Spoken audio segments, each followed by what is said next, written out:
Welcome to the Real Food Mental Health Podcast, where we explore the powerful connection between mental and physical health. My name is Cody Cox, a holistic nutritional psychotherapist, and I'm here to guide you on a journey to true wellness, mind, body, and spirit. If you're tired of quick fixes and want real solutions that address the root cause, you're in the right place. Let's get started on your path to lasting wellness.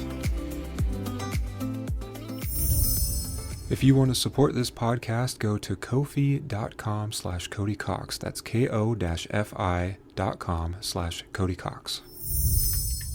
Welcome to Real Food Mental Health with Cody Cox. Today's guest is Rhiannon Neuharth. Rhiannon is a certified functional nutrition counselor, board-certified health coach with the American Association of Natural Wellness Coaches, a board-certified member of the American Association of Drugless Practitioners, and a certified trauma-informed coach. She began her journey in functional nutrition after struggling to maintain her chronically ill child's health with antibiotics. Exhausted and overwhelmed, she delved into research, eventually finding her passion in supporting neurospicy women with MTHFR on the path to optimal health and wellness. As her focus is on neurospicy women with MTHFR, Rhiannon provides simple, customizable solutions to go from frustration to focus, using your unique genetic blueprint without endless hours on Google. Welcome, Rhiannon. Thank you, Cody. It's a pleasure to be here today. Just in your bio, I already have questions. So, neurospicy, tell me what neurospicy is. I haven't heard that before. Yes. As a neurospicy person myself, basically it's somebody with a neurodiversity. So I work a lot with women with ADHD, for them, their children, and their families.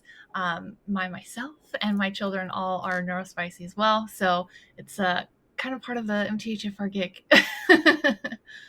Okay, and then for the listeners, tell us what MTHFR is. It actually doesn't stand for what it looks like it stands for. So what is it on a clinical level? Yes, so MTHFR stands for methylene tetrahydrofolate reductase, and this is a enzyme on a gene, and when it doesn't work properly, it can cause all sorts of different issues with methylation, and there's about 200 different things that are tied to methylation, such as ADHD, autism, chronic fatigue, IBS. The list goes on and on. Like I said, there's a couple hundred things that are tied to methylation, and so the people that I see with my practice that are chronically coming in are struggling with particularly brain fog, ADHD, low energy, hormone imbalances, focus, concentration, any of those types of things. So MTHFR can be a big deal for some people, but some people have it and they don't have any symptoms. So lifestyle is a huge factor in that. Yeah, lifestyle it's a huge thing where I think as a therapist myself, people come in for therapy, they have this medical model mindset where they want to come in and be fixed, not realizing that they actually do have to do the homework outside of therapy to get better. And that's what I tell everyone. It's like the people who do the homework are the ones who get better. The people who just come to therapy to complain, those are the ones who they might drop off my schedule after a few sessions. Maybe they continually come, but they're not really improving. Right. So as far as like lifestyle factors, what would you say are the most important things for people to address first? That's a great question. And a lot of things for me, I've done this so long in my personal life that I kind of forget that not everybody lives like I do. So really starting small, little things like breath work, tapping is a great one. Yoga, just minimizing and finding ways to reduce stress. You hear all the time, stress is a silent killer, and it really affects our body in a multitude of ways. And stress can activate genes we don't want activated. So that's why some people can have MTHFR and be totally fine because they have either a low stress lifestyle or they've found ways to manage their stress in ways that's effective. That even include going on a walk, nothing crazy. It's just something small for yourself. But then there's other things, and I work with all these things with my clients, is not only just the lifestyle piece of meditation, yoga, journaling, whatever that looks like, but also detoxing your home from chemicals. So all the chemicals in your environment also play a huge factor. And those of us with MTHFR struggle with detoxing. And as methylation happens in the liver, it's very, very important that you're making sure to reduce your toxic load by getting rid of endocrine disruptors that can also throw off your hormones.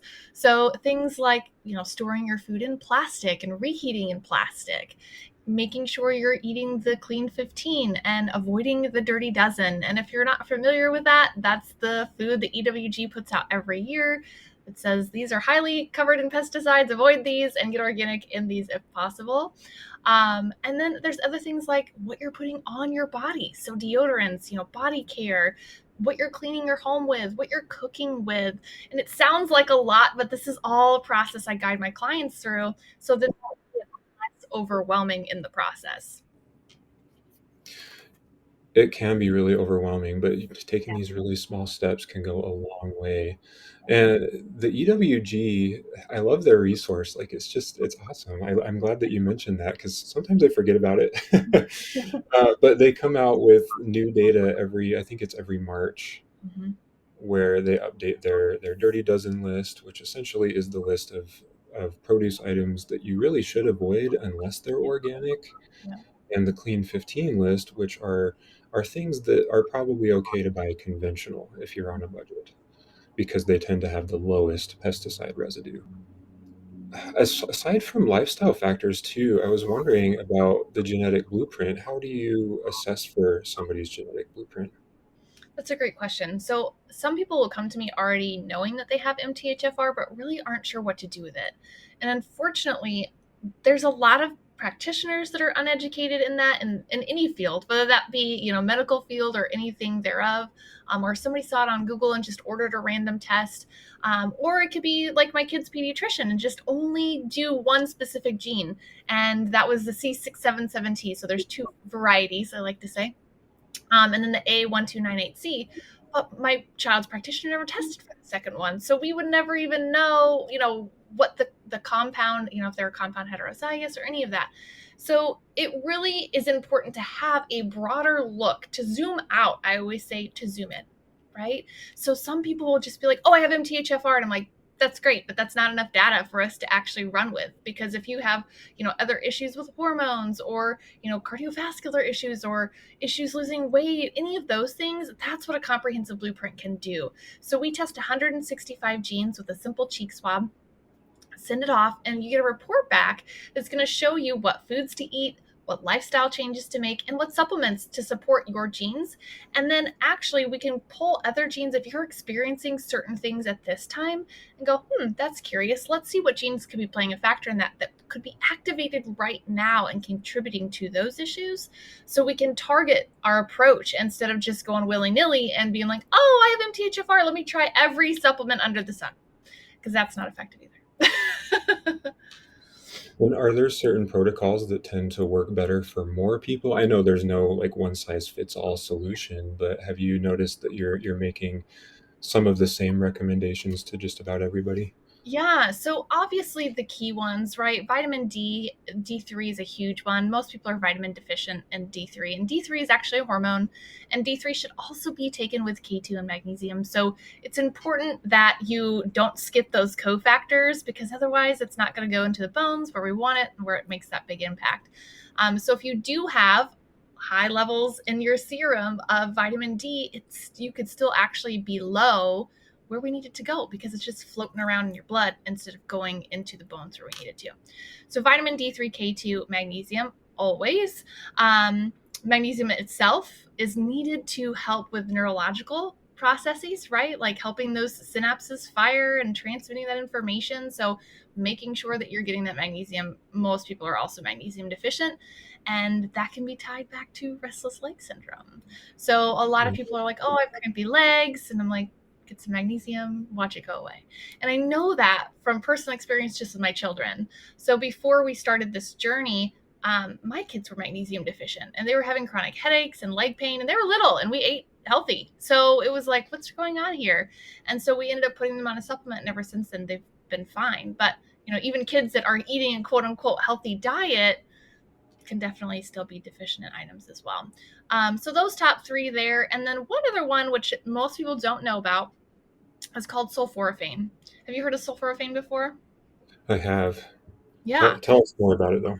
Yeah. So sulforaphane is kind of, I feel like it's a secret. Most people don't know about because they're like, what is that? And sulforaphane is actually comes from cruciferous veggies. And so I recommend sulforaphane as a supplement. And the 3-year-old broccoli sprouts is what the ones that we use, and they're just powdered and pulverized and put in a capsule for you. And that's going to give you the most bang for your buck, so to speak. And that's going to open up that NRF2 pathway, which is going to help with detoxing and kind of like a back door, so to speak, for those of us that maybe jam up the log and kind of create a dam in that process. So it helps to open that up, let that start to move, because we do struggle with detoxing and get that stuff through our body. So everyone with MTHFR, I always recommend those top 3. And then we build from there. Like, what other things can we have going on here that we need to look at specifically for you? And it's surprising sometimes to see what things come up for each individual person. Yeah, yeah. I Vitamin D is so important. I think especially this time of year, Yes. we've got seasonal affective disorder, which technically isn't an official diagnosis anymore. I think it's just more lumped into major depressive disorder these days. But it's still a thing. It's seasonal depression, and often it's a vitamin D deficiency. But you're right; those cofactors are so important. I'm a huge proponent of getting our nutrients from food first, but sometimes that's not always possible, and so supplementation can be very valuable in those cases. Mm-hmm. But for instance, like I tend to follow the Weston A. Price Foundation, Mm-hmm. which teaches eating whole foods in and prepared in an ancestral way. And so they teach the idea of eating or taking cod liver oil every day, which essentially provides you with the vitamin D, and the cofactors that are necessary for proper absorption. But then also you mentioned magnesium. I think it's like 70% of Americans now are deficient in magnesium. I would say maybe even more. Yeah. And it's not just from not eating enough vegetables. Only 10% of Americans eat enough vegetables every day. But even if we are eating organic vegetables, we're eating them every day, we're eating a lot of them, they're coming from depleted soils. Yep. Exactly. And I would say magnesium especially is one that we probably need to supplement with, Mm-hmm. because Absolutely. we're not getting it from food, at least not in the amounts that we need. Magnesium is so important. You mentioned how it can help to reduce restless leg syndrome. On a mental level too, it helps reduce anxiety, stress, helps improve sleep, so many things. Yep. But if I remember right from my training, magnesium supports over 300 processes in the Yep. body. Yeah. Yeah, and I did a podcast too with a lady that it's her whole podcast is about magnesium, and so she goes on there and talks about all the important factors when it comes to magnesium, because it is so overlooked that people just are like, oh, magnesium. Like, no, magnesium, like, you need it. It's important, and we're not getting enough of it. So for my kids, for example, we went to chiropractic, all the things that we thought were right for them at that time to get them relief from their headaches and their leg pain, and just it was simple as they were magnesium deficient. So And there are different types of magnesium too. So I'm inclined to recommend magnesium bisglycinate, but have you found any particular types of magnesium that work better? it depends. Sometimes a blend is good for people depending on what they're needing. So if they have issues with sleeping, or if they have, issues with bowel movements, any of those types of things. But I generally, based on the symptoms that my clients have and they're exhibiting, is L-threonate, because it does cross the blood-brain barrier, and that's the only one that does. And then they can also, have a little calmer brain and things like that. So having the neurospicy group that I do, that's the one that I generally recommend. Okay, I kind of wondered, like different types of magnesium for different things. Yeah, And I mean, they're all valuable, but in absolutely. different ways. So Hmm. if we can kind of back up a little bit, I'd be interested in hearing a little bit more about your story. How did you get into the MTHFR research? And I mean, I kind of read that a little bit in your bio, but if you wouldn't mind filling in a little bit more detail, I'd be really curious to hear that. Absolutely. So my daughter was born missing part of her immune system, and we didn't know that until she was almost 2. She was chronically sick every 4 to 6 weeks for about 2 weeks at a time. She had upper respiratory infection. After upper respiratory infection, she had ear infections. She had MSPI, if you're unfamiliar with that, it's that milk soy protein intolerance. She had reflux. I mean, you name it. This poor kid had the things, and we couldn't figure out what was wrong with her, and it was mentally, physically, and emotionally exhausting. We had done all the things, Western medicine, so to speak, would push you through, right? Like, oh, here's another medication, here's another medication, here's another medication. And though it was a viral infections each time, she did also end up with bacterial pneumonia. And after almost 2 years of living like that, I'm like, this just isn't working. She ended up with her gut essentially fried from taking so much antibiotics.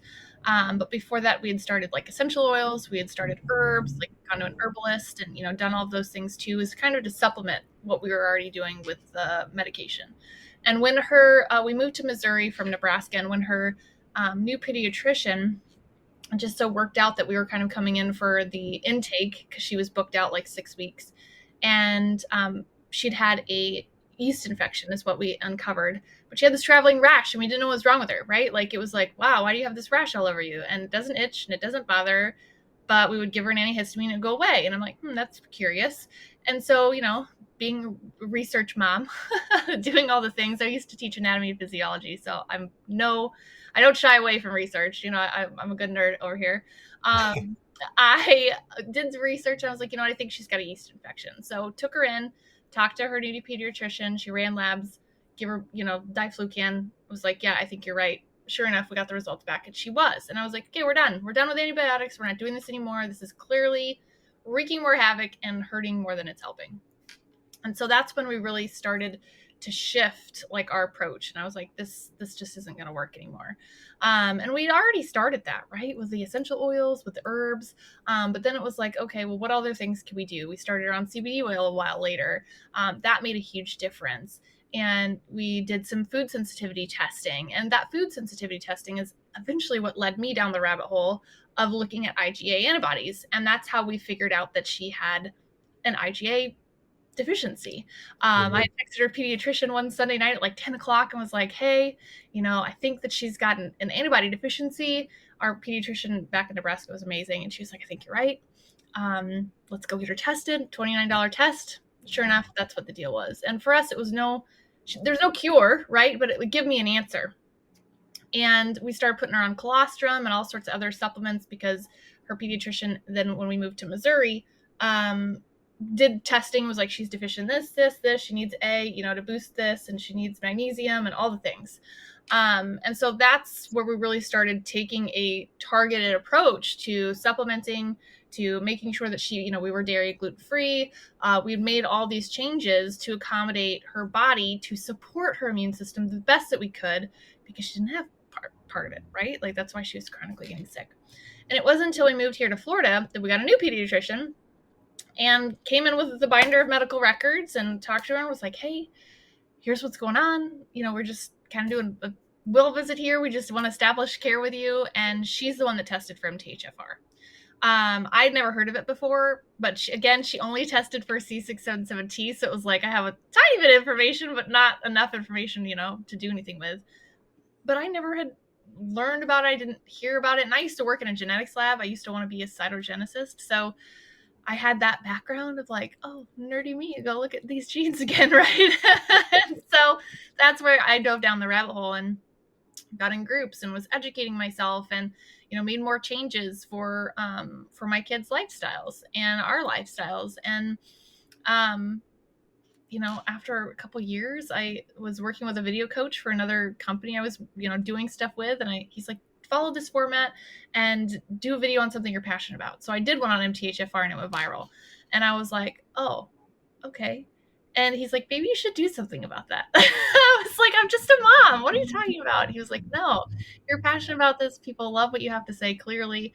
And so that's when I went and got my certification for functional nutrition, because I knew my kid was my science project. I knew the process that I went through. I knew what worked. I knew what didn't work. And then adding in that comprehensive blueprint just like sealed the deal after I got my certification, and makes it so much easier to support my clients with going there. So I know that's a long story, but that's what got me to doing what I do now. Yeah, I think we all have a similar story. Like that's essentially what brings us to holistic health Yep. is some kind of personal experience or the experience of a loved one, and we just feel compelled to do something about it. Where doctors, like, they've got their place, they're doing certain things, but they're not quite doing the right things that we need. So we have to go and do our own research and Yep. figure out what's missing. Yep.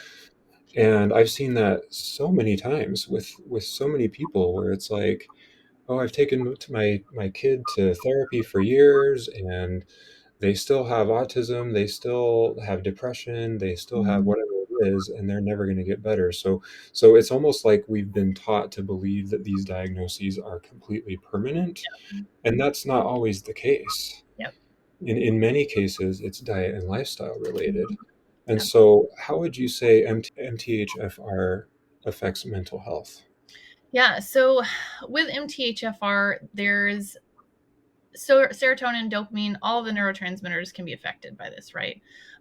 So when you have somebody that has MTHFR and it's expressing, they can experience anxiety, depression, and that also goes back to their gut health, right? And so looking at their gut and going like, what is your lifestyle like? And I hear so many people go, oh, I eat a healthy lifestyle. And then I start having the food journal. I'm like, this is not healthy. I don't know who's healthy you're talking about, but this is not what we're going for here. Um, and so things like parasites, things like heavy metals, all those things can be impacted because you can't detox, especially the heavy metals, effectively when you have MTHFR. And so those things can build up in the body and cause symptoms of autism, cause symptoms of other things. And so it's important to look at that as a whole person. And I think one of the things that drives me crazy as a functional practitioner is all these people that go to an endocrinologist or a cardiologist, and none of those people like make the connection with all the systems. And it's like you are a whole being. Looking at one part is not going to fix all of the things. We got to figure out why that thing is not working properly. And so, same thing for autism, anxiety, ADHD. And in the genetic testing that I do, we also look at dopamine receptors. So, do you have adequate amounts of dopamine receptors? Are they producing enough? All this stuff. So, all of your neurotransmitters are and can be affected by not only MTHFR, but also the DRD family of genes as well. So, they all interplay, and additionally with the gut health. So it's a whole big picture that people have to kind of sort through individually and then try to put those pieces together. And they end up giving up a lot of times and just looking for a quick fix, like just make me feel better. Tired of feeling like this. Yeah, in my opinion, that's why doctors don't really help us as much as we feel like they should, is because Yep. they specialize. Yep. They don't see how one system connects with another, and how they're all interrelated, because they're simply Mhm. not taught that way. And Yep. honestly, you can't blame them. They go through so many years of medical school, and they're taught this dogma that Yeah. they think there's nothing better. Right. And so they just continue that after medical school until they find something like functional medicine. Mm-hmm. I've also wondered, you mentioned how those with MTHFR have a hard time detoxing. Mm-hmm.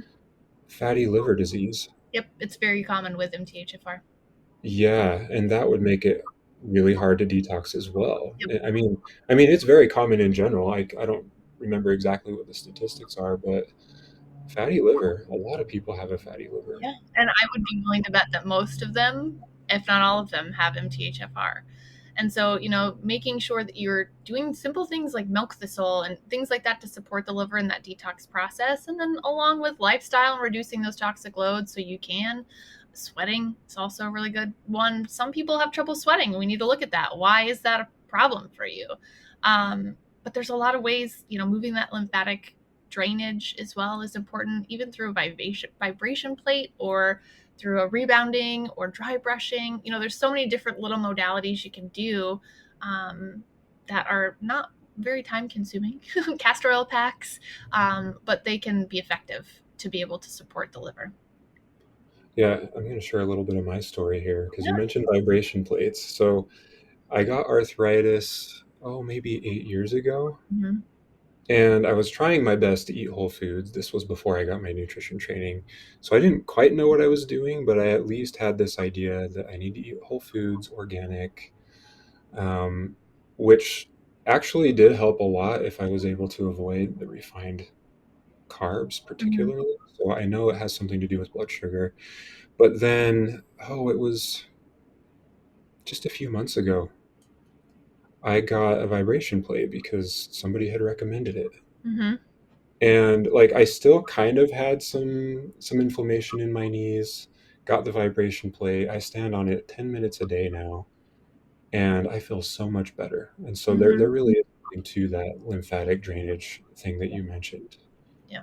Yeah, absolutely. And things like, massage. I'm going to get a massage here as soon as we're off of this call. Massage is something that in your blueprint, it'll tell you like if massage is a good option for you. And I always joke with my clients like, oh darn, you're being, told that you need to get massages on a regular basis. Such a terrible thing, right? And so, people need that for stress. There's so many beneficial factors for a good massage. And lymphatic massage is one of those too.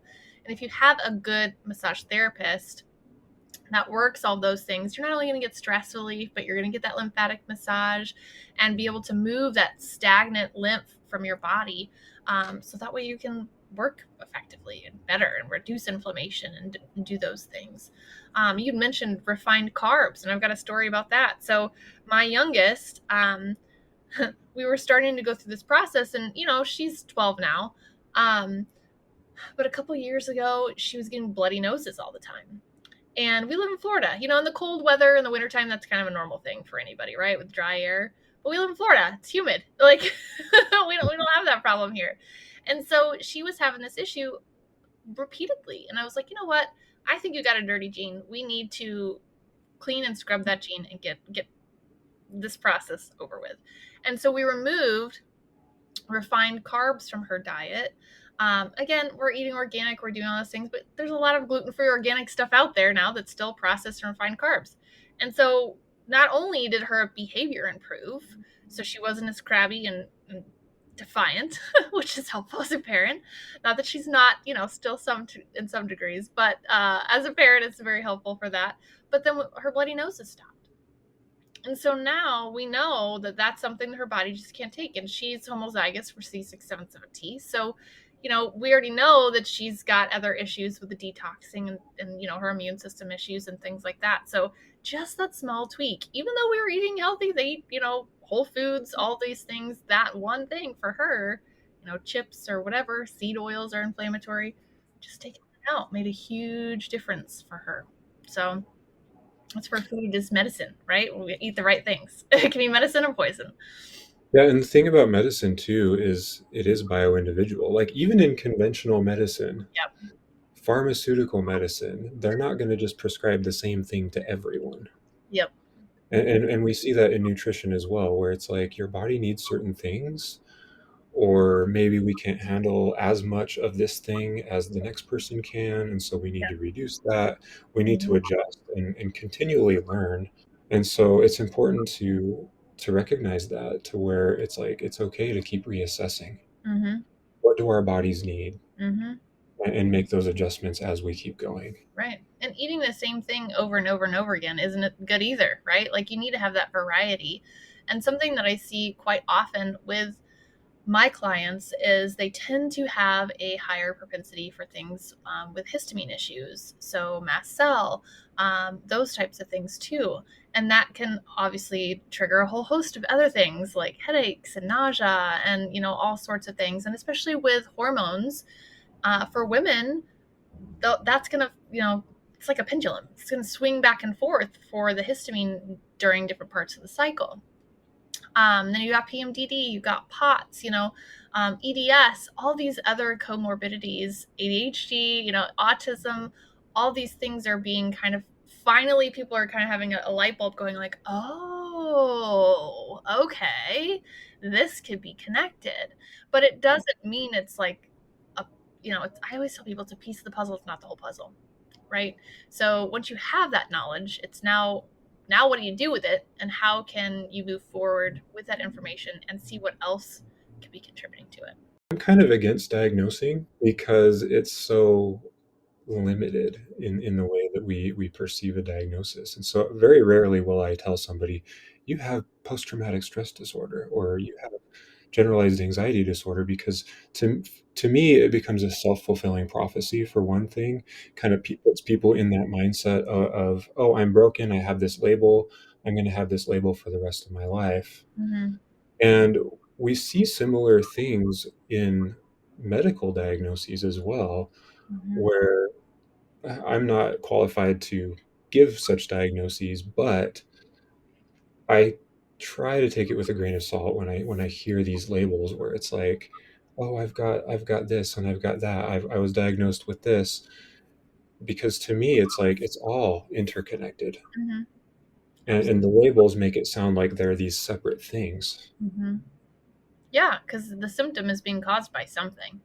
Whether that be the gene being expressed, whether that be their lifestyle, whether that be whatever happens, because the lifestyle is going to contribute to that gene being expressed or not, and that's where epigenetics is a huge thing. But, people will see things online and they'll just run with it like, oh, this is what's wrong with me. And let's try to do one supplement and be the cure for everything. Like, I've seen some influencers with this methylfolate because that's what people say all the time to take if you have MTHFR, and that doesn't work for everybody. But you'll see these influencers and it's like the background noise of all this chatter, and then they'll take the supplement and then their brain is quiet. I'm like, that's not how it works. Like, you're selling a lot of product, but you're not actually helping people, and that's frustrating. So, that's where zooming out and looking at other genes like COMT, especially if someone has MTHFR, it can cause and trigger anxiety and depression and suicidal tendencies if they are taking a methylated vitamin and their body simply can't process it because they have another gene that's messed up, which is COMT. It may be slow. And so I have had clients that have come to me and they have said, my practitioner put me on a methylated vitamin, and within 3 days I was suicidal, and they told me to keep taking it and put me on an antidepressant. And I was like, I am horrified for you. That is the worst advice. I am so sorry that you went through that. And it's frustrating because it's like all she had to do was either switch to a hydrofolinic or, some other form of folate. And she likely wouldn't have exhibited those symptoms. But I always ask people when they've started with me, are you taking methylfolate? And how are you feeling? Are you more anxious? Because a lot of people are already on an anxiety or, depression medication of some sort when they come to me. And so it's like, I want to get off this. I don't want to be on this forever. I'm with you. Let's figure out how we can do that. But, obviously talk to your practitioner provider. I'm not going to just do all of that stuff. But, if that's their goal, then that's what we work for. And you can only do that when you're taking the right supplement.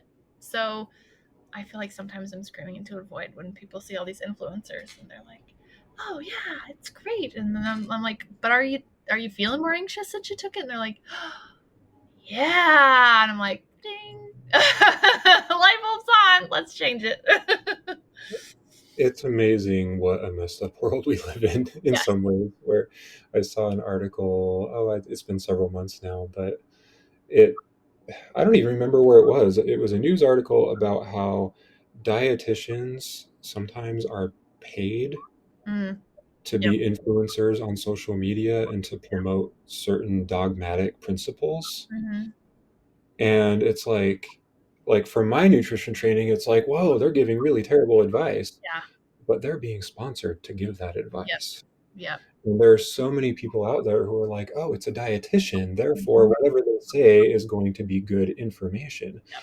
That's not necessarily the case. No, I agree with you there. And you just never know, when somebody's genuine about their stuff. And that's why I've constantly kind of feel like a rebel a little bit, that I'm just like out there like trying to debunk, like, no, because there is a guy I spoke at an event with, and he got bought out by Grant Cardone. And initially when I met him and I were like hit it off, had a good conversation. And then when that video went viral, I was looking to partner with him to do the genetic testing. And that just, the energy wasn't right there. It felt really off. Like it was just weird. And so I'm glad I didn't end up doing that, because he did get bought out by Grant. Now you see his face everywhere. And now he's given all this information, and it's selective information, just like all these other influencers out there. And it's like, oh, well, if your kid's got ADHD, just give him methylfolate. And I'm like, and then they're anxious and depressed because you don't know if they've got COMT issues. Like, that is the worst advice ever. So when people come to me, which is often on social media, and say, what can I take for my MTHFR? I'm like, I'm sorry, I don't do that. You're never going to get me to do that for you, because I need to look at a broad spectrum of what else could be going on, so we can make sure you're getting the right things that you need and not have to stumble through the process, wasting time, energy, mental capacity, money, all of that on things that aren't necessarily going to work for you. And tying back to what we were talking about earlier, it's not simply taking something to instantly Mhm. feel better. It's we don't have that pill for every ill mentality, because it very much is about lifestyle too, the epigenetics. Yep. Yeah. Yeah. And that's the thing that most people don't understand. Like, obviously we want to work to help you feel better. The symptoms are giving us a direction of what to work with, but we don't also want to chase the symptoms too. We want to work to support the system overall. So that's where that vitamin D3 can come in handy with those cofactors, right? For things that they don't even know that are bothering them. That's their quote unquote normal, right? Because in our country specifically, normal is not really normal. Like, we don't feel optimal. We're likely run down because the lifestyle choices that we're making. We're constantly over giving our time, our energy, and our effort. We're not necessarily taking care of ourselves, and we don't really know how to take care of ourselves and what that looks like. So when people hear, oh, I just need to go for a walk, or oh, I just need a journal, or stand on this plate for 10 minutes and I'm going to feel better. Yeah, it's really sometimes that simple, but your body needs it. And we just aren't taught in the mainstream world how to effectively care for our bodies in a way that doesn't require medication or a quick fix. Hmm. Yeah, and it's so much more than just standing on a vibration plate for 10 Mhm. minutes a day too. Like, I didn't mention all the other things that I'm doing. Right.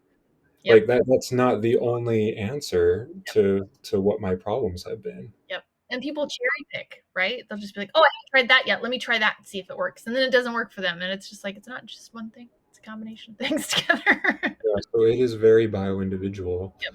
Have you found in your work that by helping people improve their diet and lifestyle, uh, is it possible for them to overcome the MTHFR issue, or is that just kind of a lifelong thing, in your opinion? Yeah. So, I mean, methylation is important. So, when people will see like influencers that says, oh, go take methylfolate. Well, first off, you need to know if you're over methylating or under methylating. That's important to know. And second off, you need to know what your homocysteine levels are like. Because if it's really high, yeah, you probably want to do something about it. But if it's normal, you're probably not being as affected by MTHFR as you think. It may be something different, which is why taking that broader approach is important. So, when it comes down to it, it's important to look at everything, not just one thing, um, as you go, because I don't know. I get so frustrated by by all of that stuff. And I have clients that will, start with me, and in 6 weeks they're off all their medications. They're off their antidepressants. They're off their um, antihistamines. They're off their migraine medications because they have balanced their body in a way that they know how to effectively take care of it, how to eat properly, even though they thought healthy was what they were eating beforehand. And that in that example, that client there, she ended up losing 55 pounds over the 12 weeks we worked with her of inflammation, because she was just so swollen, right? Not eating the right foods for her body, the histamine that she had going on. And so every person's situation is going to be different, but as long as she maintains the lifestyle choices, that's going to be there forever. And she's going to have the tools and equip it. And as I tell my clients, listen, at some point you're human, you're going to fall off. The holidays come, a travesty comes, stress happens, something rocks your world. You're likely going to fall off in some way of that lifestyle that you've acquired. Most people, right? Like, not everybody is mental toughness to just be like, keep plowing through that. And so I give them that reality of like, accept that and give yourself grace. But now you have the tools that you can go the next time that this happens, and you can start fresh again, right? You know what you need to do. You can put these things in place again. And that's something for me when I lost all my weight. I used to be 175 pounds, and I've kept that off. I've lost it. Well, I think it was like 20, 19, 20 when I started that process. And obviously I'm human. Anytime that I get astray from my path, I'm like, oh, now I know what I need to do. Just got to get back on my path, get back doing those things, and I'm right back on track. So it's just really giving yourself grace, understanding life happens, but also being equipped with how to take the next step and initiating working to get back on track of where you were, so you have the knowledge and you don't have to go seek it from somebody else and go back to Google and be like, what's wrong with me? Because you've done the things, you know how to do it, and your genes are telling you exactly what you need to do to take care of them. And the sooner you can get back on those things, the Yeah. better. Yeah. And I always tell people that it's like I feel like the holidays are a, a challenge for a lot of people who are trying to eat well Yeah. or have a healthy lifestyle or whatever, just improve Mm-hmm. themselves. Yeah. But it's so much easier to just jump right back on your Yep. healthy lifestyle as soon as you possibly can. Yep. So like for instance, we just had Thanksgiving. This is a really good time of year to talk about these things actually, Yep. but we just had Thanksgiving.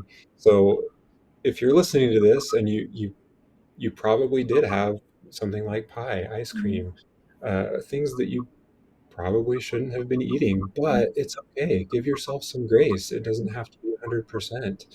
I like to follow the rule of 90% whole foods for my Mm-hmm. diet. And the other 10% can essentially be whatever I want Right. within my Reason. own individual reason, like sometimes we just have to avoid gluten altogether or something particular, but 90% whole foods, 10%, go ahead and give yourself some grace and indulge. Yeah, absolutely.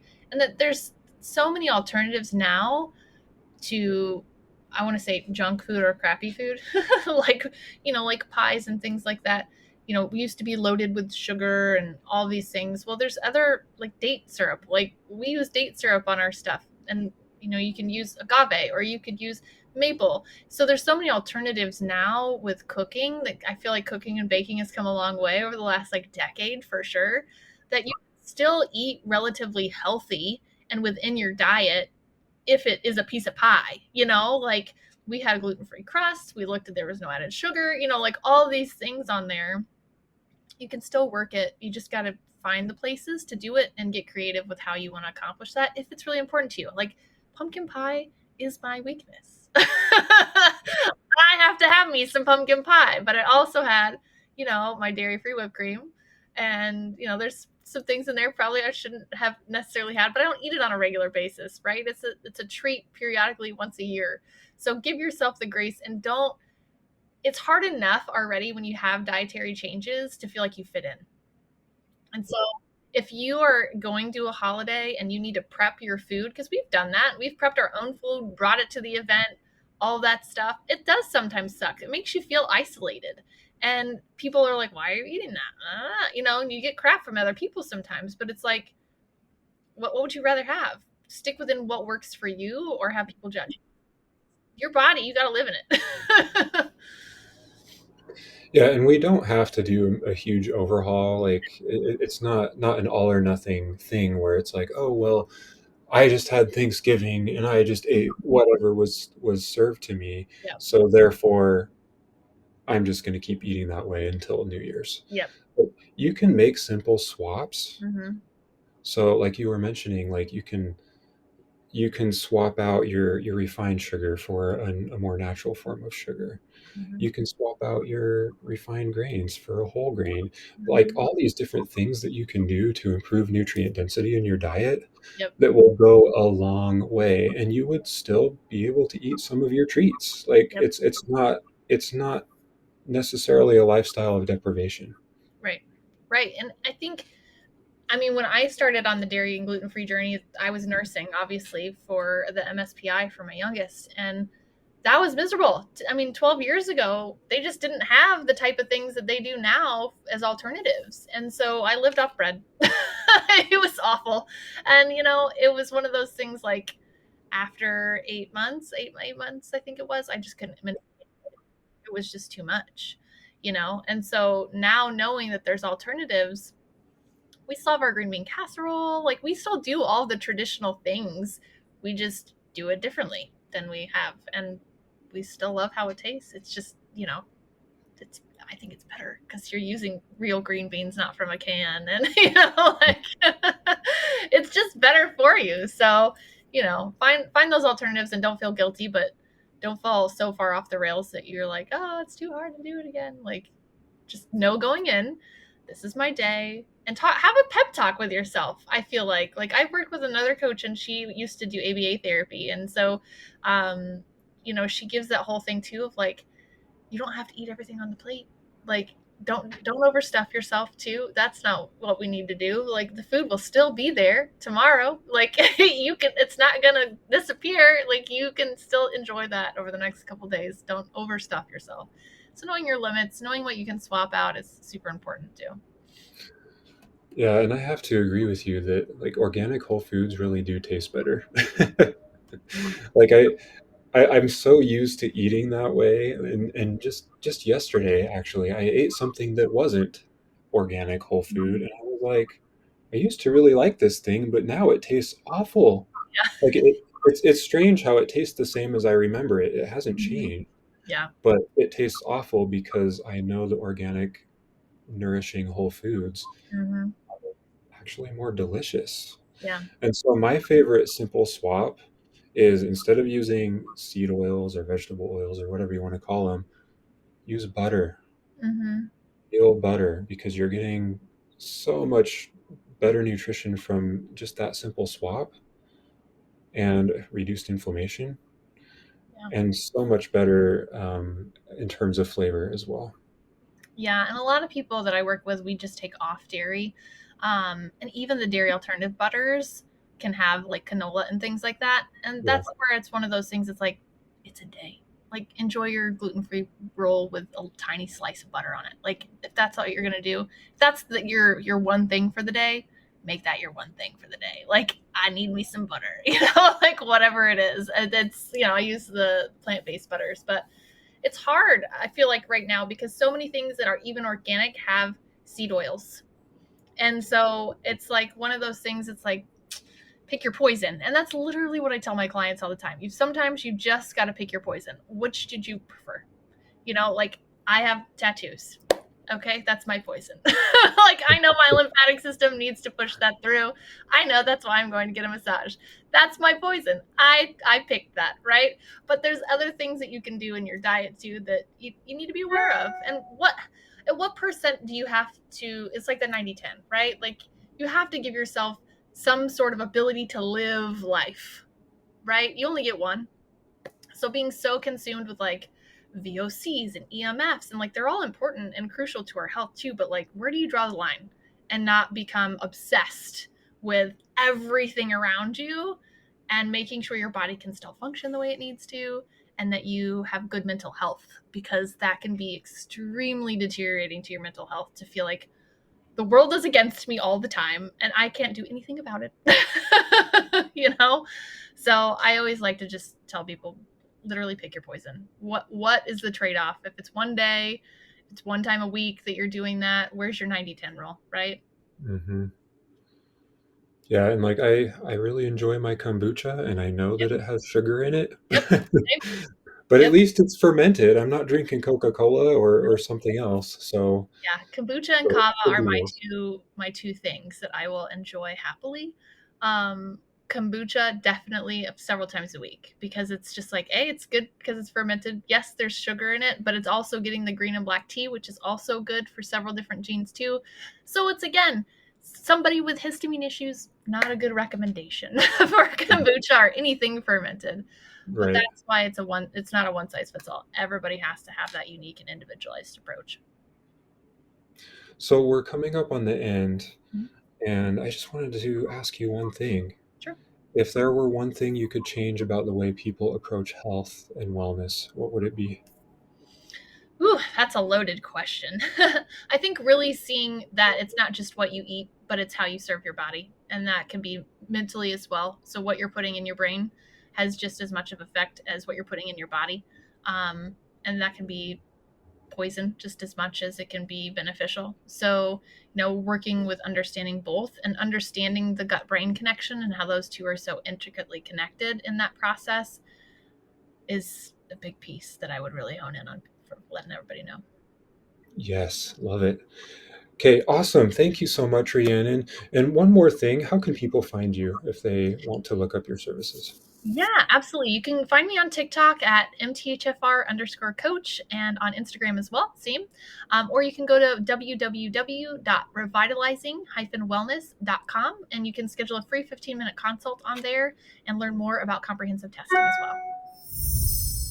Hey, I hope you enjoyed this episode. Just wanted to offer one quick thing before we wrap up, and that is that I'm offering a 20% discount on my packages before December 31st.